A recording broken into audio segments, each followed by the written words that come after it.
উনি জাস্ট খালি বলছে ভালো বানাইছো।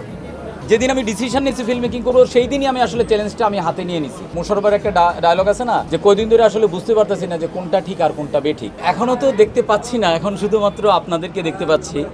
তো আমি আসলে ওই রিয়েকশনের চেয়েও আমার এক্সাইটমেন্ট থেকে বেশি আসছে আর কি, যে আমি আসলে নিজেকে কন্ট্রোল করতে পারি নাই। সো আমার মনে হচ্ছে যে আমার আসলে মাঠে নামা উচিত, আমি আসলে দেখার জন্য আসছি। সো দেখা যাক অডিয়েন্স কী রিয়েকশান দেয়। কারণ হচ্ছে যে এটা তো আমরা ছবিটা আসলে যতক্ষণ পর্যন্ত আমরা এডিটিং টেবিলে থাকি, আমাদের নিজেদের কাছে থাকে, ততক্ষণ পর্যন্ত নিজেদের ছবি।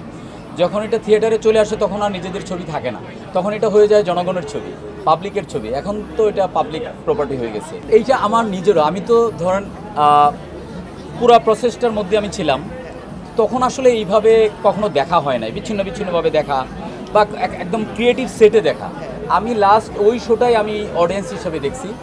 অডিয়েন্স হিসেবে দেখার পরে আমার কাছে মনে হচ্ছে যে ওকে, আমার কিছু ল্যাক অফ কনফিডেন্স ছিল, ওইটা আমার একটু বিল্ড আপ হয়েছে যে না, এখন আমি কনফিডেন্ট যে ঠিক আছে, দর্শক যদি হলে গিয়ে ছবিটা দেখে তাহলে দর্শককে ঠকানো হবে না।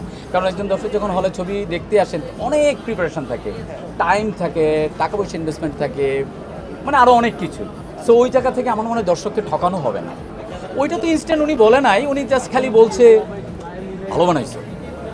আচ্ছা, তো এইটা অ্যাক্টর হিসাবে বলছে নাকি দর্শক হিসেবে বলছে সেটা আমি জানি না। উনি বলছে যে ভালো বানাইছো, আর উনি তো এত বেশি কথা বলেন না।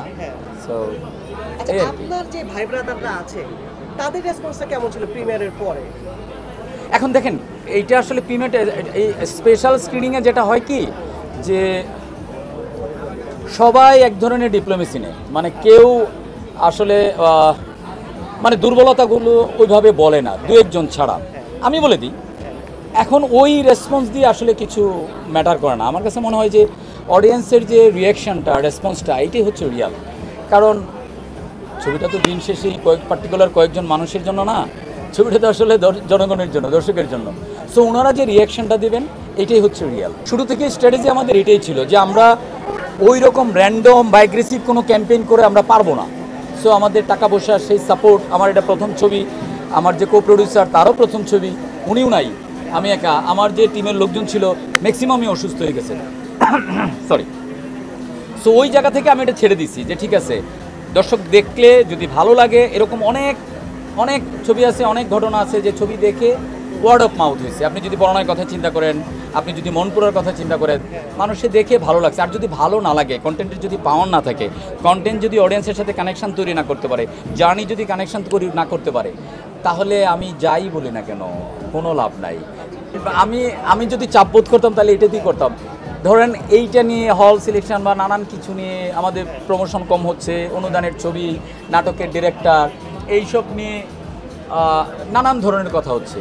বাট আমি এগুলো নিয়ে আমি তো আসলে বদার না। কারণ দেখেন, আমি যখন ফিল্ম মেকিং করতে আসছি, যেদিন আমি ডিসিশন নিয়েছি ফিল্ম মেকিং করবো সেই দিনই আমি আসলে চ্যালেঞ্জটা আমি হাতে নিয়ে নিছি। সো এখন এই পর্যায়ে এসে তো চ্যালেঞ্জ নেওয়ার কিছু নাই। তো আমি আমার জায়গা থেকে, সৎ থেকে যদি আমি কাজ করি তাহলে অরেঞ্জের সাথে আসলে ডিসঅনেস্টি হবে না। শিলুবে এটা নিয়ে নানান ধরনের কথা থাকতে পারে, এটা কোনটা ঠিক আর কোনটা বেঠিক এটা আমি জানি না। কারণ আমার মাথায় এখন আওলা হয়ে গেছে। মোশাররফের একটা ডায়লগ আছে না, যে কয়দিন ধরে আসলে বুঝতে পারতেছি না যে কোনটা ঠিক আর কোনটা বেঠিক। তো আমারও অবস্থা হয়েছে এটা, যে আপনি যখন একটা ছবি নিয়ে অলমোস্ট আপনি 6-7 মাস শ্যুট করবেন, 1.5 বছর আপনি পোস্ট করবেন, আপনি ফেলে রাখবেন, তখন আসলে মাথা আপনার ঠিক থাকবে না। তখন আপনাকে আসলে একটা ডিসিশনে আসতেই হবে। আর যত সময় যেতে থাকবে তত জিনিসটা পুরানো হতে থাকবে। সো এর মধ্যে হয়তো এটা দেখবেন যে এইরকম রেলিভেন্ট স্টোরিও বেড়ে গেছে। তো আপনি এটা কী করবেন? আপনাকে তো একটা ডিসিশনে আসতে হবে। সো শুধু আমি না, যারা ছবির সাথে, ছবি বিজনেসের সাথে যারা জড়িত আছেন, মানে বাংলাদেশের পার্সপেক্টিভে এখন এই ঈদ ছাড়া আসলে অন্য সময়টা আসলে কেউ ওই চ্যালেঞ্জটা নিতে চায় না। আর আমি তো খুবই, মানে মানুষ হিসেবে বলেন বা পরিচালক হিসেবে বলেন বা প্রডিউসার হিসেবে বলেন, আমি তো ছোট মানুষ। সো আমার অভিজ্ঞতাও কম। ওই জায়গা থেকে এইটা ছাড়া আর আমার কোনো রাস্তা ছিল না। তবে আমার মূল উদ্দেশ্যটা এখন আমি বলি, আগেও বলছি যে আমার মূল উদ্দেশ্য হলো যে আমার ছবিটা মানুষ একটু দেখুক, জনগণের জন্য, মানুষের জন্য যে ছবিটা করা, তো দেখুক। যদি মানুষের কিছুটা দেখে একটা পজিটিভ রেসপন্স আসে তাহলেই আমরা হ্যাপি।